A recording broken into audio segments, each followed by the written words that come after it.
Hello there and welcome to the shape of the top six, number 3, I believe it is. I cannot believe that we have another international break already.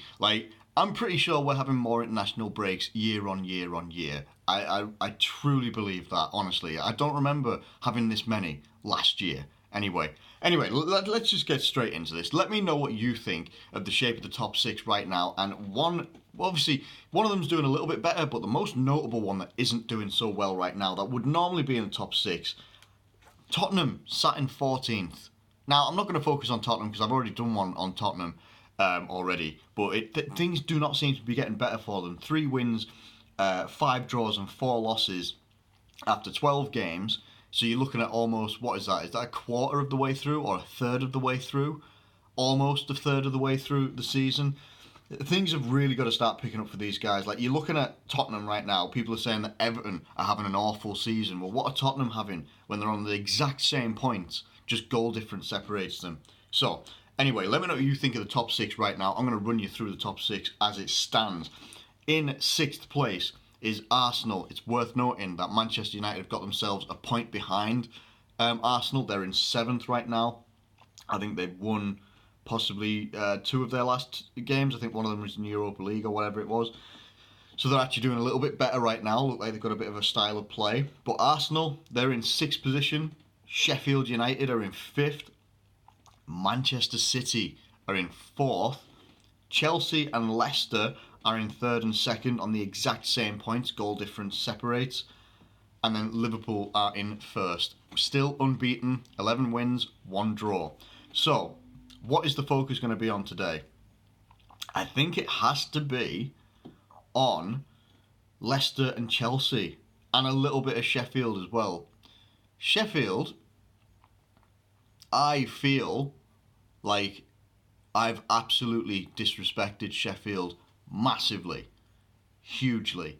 At the start of the season, they've been relegation candidates. I remember at the start of the season that I thought Norwich were going to be the ones that they come up. They play brilliant football. They were, first game of the season, they played Liverpool and it was a 4-1 win for Liverpool. But Norwich caused problems and they caused a lot of teams problems. Norwich went and beat Man City at one point as well. So you felt that Norwich were going to be the ones that were going to be sort of like your next Wolves, if you like. But Norwich, at bottom of the league, they've lost 9 games, won 2, drawn 1. And I think their wins have been against fairly big teams, but I'm not sure. And yet Sheffield, unreal. Sheffield have matched Arsenal in every single way, apart from goal difference, where they are better. Arsenal have got a -1 goal difference. How, with over £200 million worth of talent in their team, I have absolutely no idea. And when I say team, I actually mean their attack. That's just their attack. Over £200 million in their attack. They don't all play at the same time. I get that. That's not, our fault. It's not Arsenal fans' fault. It's the manager's fault. But a -1 goal difference. That's just unacceptable for Arsenal. And Sheffield came into this league, basically said, we're going to play exactly how we played last season and we're going to cause problems for any team up and down the league. Big team, small team, medium team, didn't matter. That is what they've done. And I tell you what, Sheffield should have walked out of that game with Tottenham at the weekend with a win. That should have been a 2-1 win for Sheffield. And yeah, it would have actually caused Tottenham more problems because they would actually be like 16th or 17th, probably 16th, just above West Ham, if they'd have lost that game. But Sheffield deserved that win. They really, really did. But they had a goal taken away from them from VAR, wrongly, in my opinion. And they powered on. They powered through. They got that goal that they deserved. But they deserved 2 goals, and they should have actually been a little bit better. They should have had a few more points than what they've got. So they've been an absolute credit to this season. They really, really have. And absolutely well done to Sheffield.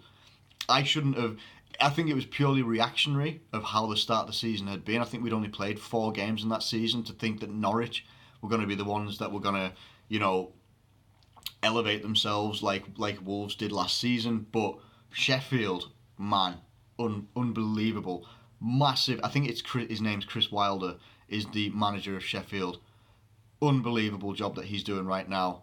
Arguably would have deserved a point against Liverpool as well, because if it wasn't for that one mistake their goalkeeper's made all season, a shot off Gini Wijnaldum, and he spills it into the back of his net. Unreal. Like, they have been absolutely fantastic. So massive credit to them. Massive credit. Chelsea and Leicester, wow. People would say, obviously, Leicester especially, because they have been playing brilliant football. I think one of their only recent losses in the last 5 was against Liverpool, and that was a tight game as well. But Chelsea have done magnificent as well. To the point where, like, obviously, historically, Liverpool, Chelsea don't exactly like each other in any way, shape, or form. A lot of that was brought about by how Jose Mourinho conducted himself at the club and how he made them, almost public enemy number one. Lampard is actually making it quite difficult to dislike Chelsea. And I'm okay saying that. That's absolutely fine. Some people will be like, no, you hate Chelsea forever. Honestly, the way he's got them playing, the young lads he's got brought through, like, it's very, very difficult right now to really dislike what Chelsea are doing. I'm not opposed to what they're doing at all. Yes, they maybe were forced into doing it this way with a transfer ban and all that business. But I kind of believe that even if they didn't have a transfer ban, I think that Lampard would try and do something similar anyway. A legend of this club would have wanted to see the youngsters that they've got there, that he will have seen over the years, go out on loan after loan after loan. And he will have wanted them to come into this team and thought, I can work with you guys, and I think that you guys merit getting into this team. And he made bold calls. People would say that were bold calls. Selling David Luiz to Arsenal, a local rival of sorts. But it's a masterstroke. Anybody with a footballing brain of any type, and I'm not saying I have a massive football brain, I say what I see and I say what I think, you could tell that David Luiz just isn't a great centre-back. If you put him in a 3 with a few people beside him, he's not bad. But the lads that he's got in there now, brilliant. They're absolutely doing bits for him. They really are. I think you're seeing a lot of, is it Reece James or something like that? One of the fullbacks. Looks like they're going to come in and do really well for them. The midfield, the way that the front line, obviously Tammy Abraham, Hudson-Odoi when he gets more game time, Pulisic as well, a young lad that they brought in from Dortmund, Mason Mount. They've got so many players that you just, if you contrast it to last season, you just didn't see any of them really. He's come in and he's done a fantastic job, and that can only be applauded. It has to be. Same with Leicester. Leicester literally looked like a completely different team under Claude Puel. Like, it's night and day. Literally night and day between those two. Like, it almost looks like two completely different teams. Jamie Vardy looked like he was actually on his last legs under Claude Puel. Wasn't getting game time. Literally looked like he was maybe going to have to move club or something like that. Or that it was the end of Jamie Vardy. The Jamie Vardy that you knew. That tactical system that wasn't set up to be played with a Vardy in that system.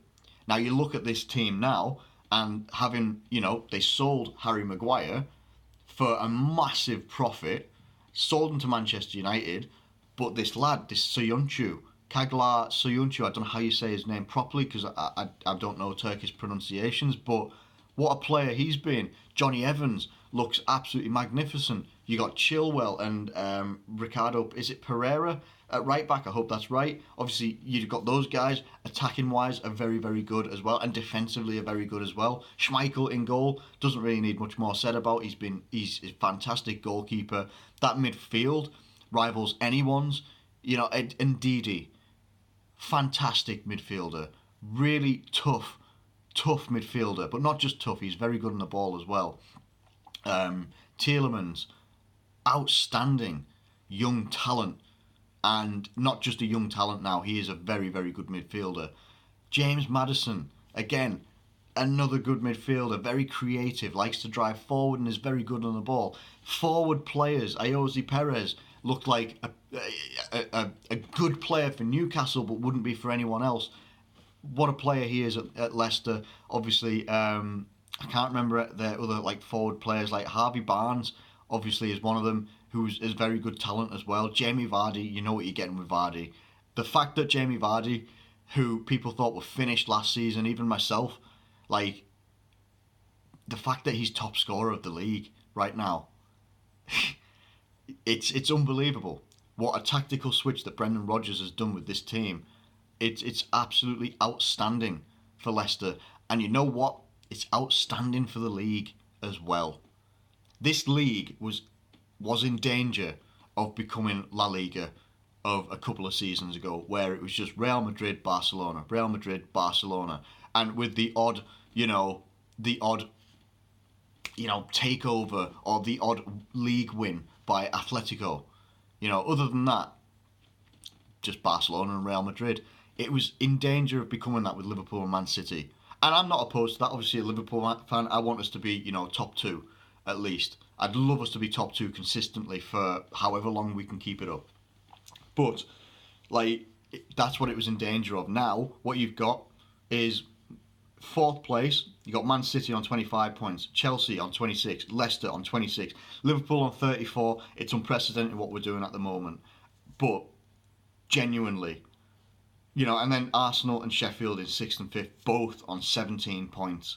Manchester United just behind, Wolves just behind, both of them on 16 points. Bournemouth also on 16 points. There is, in fact, let me just have a look. Between 5th place, 17 points. Oh my God. Between 17 points, there's 9 points between 5th and the relegation zone. 9 points. That's ridiculous. But then between Arsenal and Liverpool, there's 17 points. That's a massive jump. Massive jump. I think it's massive for the league that both Chelsea and Leicester are coming in and doing well. Everybody would have thought or predicted that start of the season, it would be a two-horse race, Liverpool, Man City, that they were going to run away with it, and that's just not the case whatsoever. Man City as well. I have to talk about Man City a little bit, and I'm not going to talk about the Liverpool-Man City game much. In that game, I felt, I don't know why, and again, I talked about Klopp's choices of midfield. I disagreed with them at the time, but it paid dividends in the fact that it was actually very, very good. In terms of Pep Guardiola and Man City, though, I felt that the tactical option would have been to play Kyle Walker at centre-back, that João Cancelo at right-back, okay? So you've got two defensive players right there, and then you push Fernandinho back into midfield, and that would have given them a bit more midfield steel and rivaled our midfield, because our midfield, up until Jordan Henderson went off, was running that game. It was running that game.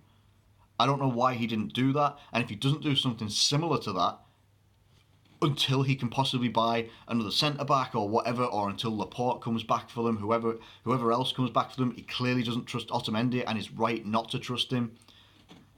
They could be in trouble. They've got Chelsea next.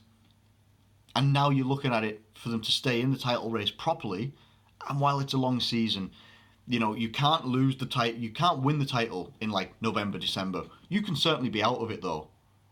You can certainly be out of the title race. And then you're playing catch-up massively. We are 9 points ahead of Man City, 8 points ahead of Leicester and Chelsea. So if whatever happens there, obviously the result I'm hoping for is a draw, but Man City have got to be looking at themselves tactically, because Chelsea will be no pushovers, especially going forward. Maybe at the back they might be a bit more vulnerable than we are as a Liverpool team, but Chelsea are going to be no pushovers. And I don't know if Chelsea are at home for that game, but if they are, that's going to give them a little bit of an advantage. And they're going to look at that Liverpool game against Man City and think, we can get at these guys. If we go at them and we, use our counters as best as we can, get the counters on the pace, using pace on the counters, like Pulisic, whether they've got Hudson-Odoi fit or not, Tammy Abraham up front, they're going to be able to push those guys forward and put pressure on that back line of Man City, they will get a positive result. So I think the whole point of this video really is massive plaudits to Sheffield United. Arsenal No idea what Arsenal are going to do. They're keeping their manager by the looks of it, and I don't know why, honestly. Man City have got to really look at their defensive options if they want to start getting back up to second and first place in the league this season. And Chelsea and Leicester, massive plaudits for what you've done this season so far. Thank you ever so much for watching this video. If you've got any thoughts or comments, please do leave them in the comments box below. And again, if you've enjoyed this video, please do like it and subscribe if you're new around here. Thank you once again. Have a great day, and I'll catch you later.